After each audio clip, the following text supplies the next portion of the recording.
उत्तराखंड के उत्तरकाशी जिले में धाराली में बीते दिनों आई प्राकृतिक आपदा ने भारी तबाही मचाई है और इस आपदा ने 47 साल के पुराने जख्मों को फिर से ताजा कर दिया है। उत्तरकाशी के धाराली गांव में खीर गंगा का प्रचंड रूप देखने को मिला और लोगों को बीते दिनों यानी कि आपको बता दें कि लोगों को 6 अगस्त 1978 की आपदा फिर से एक बार याद आ गई है। आपदा की बरसी से ठीक एक दिन पहले धाराली आपदा ने सबको झकझोर कर रख दिया है। बीते दिनों आई आपदा ने 47 साल पुराने जख्मों को ताजा कर दिया। गंगोत्री धाम का प्रमुख पड़ाव धाराली खीर गंगा नदी में बादल फटने से आए सैलाब से तबाह हो गया। दोपहर करीब 1:30 बजे अचानक आए सैलाब के चलते चारों ओर मातम पसर गया और चारों ओर मलबा ही मलबा फैल गया। इस घटना में करीब 15 से 20 होटल और घरों को नुकसान की सूचना मिली है। जिला प्रशासन के अनुसार आपदा में 4 लोगों की जान जा चुकी है। उत्तराखंड के सीएम पुष्कर सिंह धामी धराली के एरिया सर्वे किए और नुकसान का जायजा लिया। सर्वे के बाद उन्होंने कहा कि लगभग 160 पुलिस अधिकारी बचाव अभियान में लगे हुए हैं। भारतीय सेना के हेलीकॉप्टर भी तैयार हैं। जैसे ही मौसम में सुधार होगा हेलीकॉप्टर का इस्तेमाल बचाव कार्यों के लिए किया जाएगा। खाने के पैकेट और डॉक्टरों की एक टीम तैयार कर ली गई है। बिजली बहाल करने का काम भी चल रहा है। धराली में अभी मोबाइल नेटवर्क उपलब्ध नहीं है और हम लोगों तक पहुंचने की लगातार कोशिश कर रहे हैं और हम सभी को सुरक्षित बचाने के लिए प्रयास कर रहे हैं। पंजाब के मोहाली में फेज 9 स्थित औद्योगिक क्षेत्र में एक ऑक्सीजन प्लांट में जोरदार विस्फोट हो गया और इस हादसे में 2 मजदूरों की मौके पर ही जान चली गई, जबकि 3 अन्य गंभीर रूप से घायल बताए जा रहे हैं। धमाके की आवाज दूर दूर तक सुनाई दी, जिससे इलाके में दहशत फैल गया। घटना की सूचना मिलते ही पुलिस, दमकल विभाग और जिला प्रशासन की टीम मौके पर पहुंची और राहत बचाव कार्य शुरू कर दिया। दरअसल ये भीषण हादसा प्लांट परिसर में ऑक्सीजन सिलेंडर भरने के दौरान हुई। जानकारी के अनुसार सिलेंडर में प्रेशर जरूरत से ज्यादा होने की वजह से वो फट गया और जोरदार धमाका हुआ। धमाका कितना जोरदार रहा कि ये तस्वीरों से अंदाजा लगाया जा सकता है कि विस्फोट के कारण फैक्ट्री में भारी नुकसान हुआ है और आसपास की इमारतों के शीशे भी टूट गए हैं। वहीं जो लोग घायल हुए हैं उन्हें तुरंत ही जिला नजदीकी अस्पताल में भर्ती कराया गया है और इस हादसे में जान गंवाने वाले मृतकों की पहचान देवेंद्र और आसिफ के रूप में हुई है। घटना के बाद से फैक्ट्री के बाहर गुस्साए लोगों ने हंगामा किया और साथ ही पुलिस और फैक्ट्री प्रबंधन पर जमकर बहस की और कुछ स्थानों पर हाथापाई भी की गई है। लोगों का आरोप है कि फैक्ट्री में सुरक्षा के मानकों की अनदेखी की जा रही है और पहले भी ऐसे हादसे की आशंका जताई गई है। पुलिस ने भीड़ को शांत किया और स्थिति को नियंत्रण में लिया और आगे की जांच पड़ताल शुरू कर दी। अमेरिका के राष्ट्रपति डोनाल्ड ट्रंप ने भारतीय उत्पादों पर टैरिफ बढ़ाने की धमकी दी है और जिस पर समाजवादी पार्टी के अध्यक्ष अखिलेश यादव ने मोदी सरकार को घेरा है। उन्होंने कहा कि सरकार को अपने हित में अमेरिका पर दबाव बनाना चाहिए और इस मुद्दे पर सरकार के साथ पूरा विपक्ष खड़ा है। सपा अध्यक्ष अखिलेश यादव ने अमेरिकी राष्ट्रपति के टैरिफ बढ़ाने की धमकी को लेकर केंद्र सरकार पर तंज कसते हुए कहा है कि हमारी विदेश की नीति ही विदेश चलाती है। सरकार को अपने हित में दबाव बनाना चाहिए। सरकार के साथ इस संबंध में हम सब साथ में खड़े दिखाई देंगे।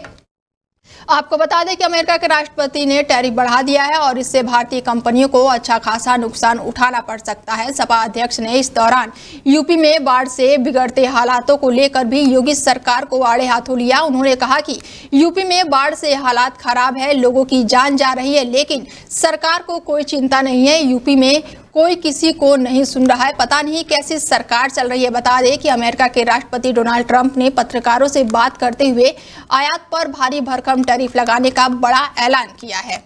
बिहार की राजनीति में लालू प्रसाद यादव के बड़े बेटे तेज प्रताप यादव ने नया सियासी दांव खेल दिया है। आरजेडी से 6 साल के लिए निकाले जाने के बाद से तेज प्रताप यादव ने टीम तेज प्रताप के बैनर तले 5 पार्टी यानी कि विकास वांछित इंसान पार्टी यानी कि VVIP, भोजपुरिया जन मोर्चा, प्रगतिशील जनता पार्टी और साथ ही संयुक्त किसान विकास पार्टी के साथ गठबंधन का बड़ा ऐलान कर दिया है और इसके इस कदम से बिहार की सियासत में हलचल मच गई है और इसके साथ ही उनके एक और कदम ने तब खलबली मचा दी है जब उन्होंने आरजेडी और कांग्रेस को भी गठबंधन में शामिल होने का न्योता दिया है और साथ ही ये भी कह दिया है कि जिसको जो सोचना है सोचे।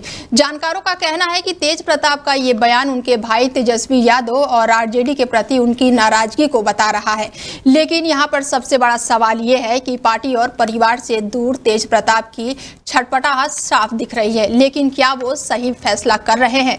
कहीं कुशवाहा वाला हाल ना हो जाए। बीते विधानसभा चुनाव में कुछ इसी तरह से उपेंद्र कुशवाहा ने नया गठबंधन बनाया था और तब उन्होंने दावा किया था कि वो फिर से बिहार में सीएम बनेंगे, लेकिन उनके गठबंधन की करारी हार हुई और ऐसा लगता है कि इसी तरह कहीं तेज प्रताप की बनती ही ना जा रही हो। तेज प्रताप यादव ने भी टीम तेज प्रताप को निषाद नेता की नई पार्टी से गठबंधन का ऐलान किया है और क्या कुछ कहा है उन्होंने, पहले आपको वो सुनवाते हैं। सभी लोग से हम ये अपेक्षा रखते हैं कि हम लोग का ताकत तोड़ने के लिए बहुत सारा लोग अभी लग जाएगा, अभी से बहुत सारा लोग लगेगा और अपने गठबंधन से जुड़ने के लिए और भी दल हैं, चाहे आरजेडी है, कांग्रेस है, उनको भी हम न्योता देने का काम करते हैं। अगर उनको जुड़ना है तो जुड़ सकते हैं, वो भी जुड़ सकते हैं। सब लोग एक साथ एक समर्थन हो तो अच्छी बात है। सब लोगों के साथ हम लोग जुड़ने का काम करेंगे और जिनको मेरा मजाक उड़ाना है, जिनको हंसी उड़ाना है, वो हंसी उड़ाते रहे, हवा में उड़ जाएंगे। लेकिन लोग हमारे ऊपर फोकस कर रहा है, अच्छा ज्यादा हमारे ऊपर लोग फोकस कर रहा है और लोगों के बारे में नहीं। लेकिन आप वहां हमारा एक ही सीट है, लड़ेंगे तो हम एक ही सीट से, हमने बोल दिया कि हम कहां से लड़ने वाले हैं सब जगह, तो हम उस सीट को हम क्या वहां की जो जनता हमको चुनने का काम किया। पूर्व में हमने बिग बॉस ओटीटी के विनर एल्विश यादव को बड़ी राहत मिली है। रेव पार्टी में सांप का जहर सप्लाई करने के मामले में उनका नाम आया था और उनके खिलाफ केस चल रहा था और अब इस मामले में उन्हें सुप्रीम कोर्ट की ओर से बड़ी राहत मिल गई है। एल्विश यादव के निचली अदालत में चल रही कार्रवाई पर सुप्रीम कोर्ट ने रोक लगा दी है और इस मामले में सुप्रीम कोर्ट ने यूपी सरकार और शिकायतकर्ता को नोटिस जारी किया है। याचिका में सांप के जहर के मामले में आरोप पत्र पर आपराधिक कार्रवाई को चेतावनी दी गई है और साथ ही उसमें चुनौतियां भी दी गई है। मामले की बात करें तो साल 2024 नवंबर की बात है और इस दौरान नोएडा पुलिस ने एल्विश यादव समेत उनके कुछ साथियों पर रेव पार्टी में अवैध तरीके से सांप के जहर का इस्तेमाल करने का आरोप लगाया था। सुनवाई के दौरान एल्विश यादव ने खुद को बेकसूर बताते हुए कहा था कि उन्हें गलत आरोपों में फंसाया जा रहा है और इसके बाद से एल्विश यादव इलाहाबाद हाई कोर्ट में राहत नहीं मिली थी और इसके बाद एल्विश ने इस मामले में सुप्रीम कोर्ट में याचिका जारी करते हुए कहा था कि उनके खिलाफ गलत आरोप लगाए जा रहे हैं और अब उनकी इस याचिका पर सुप्रीम कोर्ट, उत्तर प्रदेश सरकार और शिकायतकर्ता को नोटिस जारी किया गया है और जवाब मांगा गया है। तब तक के लिए इस केस में निचली अदालत में मामले की सुनवाई नहीं होगी।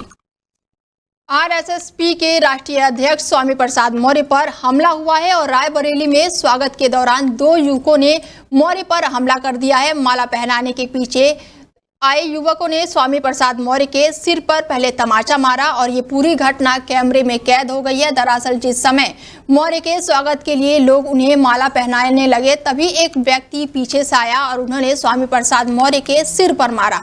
नाराज कार्यकर्ताओं ने पुलिस की मौजूदगी में दोनों युवकों को दौड़ा कर पीटा। मारपीट में इंस्पेक्टर अजय राय की वर्दी पर खून से वो लाल हो गई। स्वामी प्रसाद मौर्य ने योगी सरकार पर हमला बोला। मौर्य ने कहा कि योगी सरकार के गुंडे हैं कर्णी सेना के लोग और कर्णी सेना के लोग सहजातीय होने के लाभ ले रहे हैं। कर्णी के लोग लखनऊ से फतेहपुर जाते समय रायबरेली में स्वामी प्रसाद मौर्य रुके थे।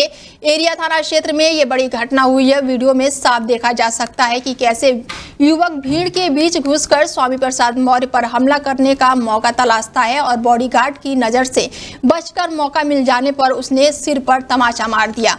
हमला करने के फौरन बाद युवक मौके से फरार होने की कोशिश करता है, लेकिन कार्यकर्ता उसे पकड़ लेते हैं और सबक सिखाते हैं। घटना के तुरंत बाद स्वामी प्रसाद मौर्य ने यूपी सरकार की जो जमकर तीखा बोला। बता दें आपको कि यूपी की योगी सरकार पर तीखा हमला बोलते हुए स्वामी प्रसाद मौर्य ने कहा कि ये कर्णी सेना के लोग योगी सरकार के गुंडे हैं, ये जातिवाद हैं और साथ ही ताकत है जो अपनी जाति के प्रभाव के दम पर कानून को ठेंगा दिखा रहे हैं। उन्होंने ये भी आरोप लगाया कि कर्णी सेना के लोग सहजातीय होने के फायदा उठाकर खुलेआम हिंसा कर रहे हैं।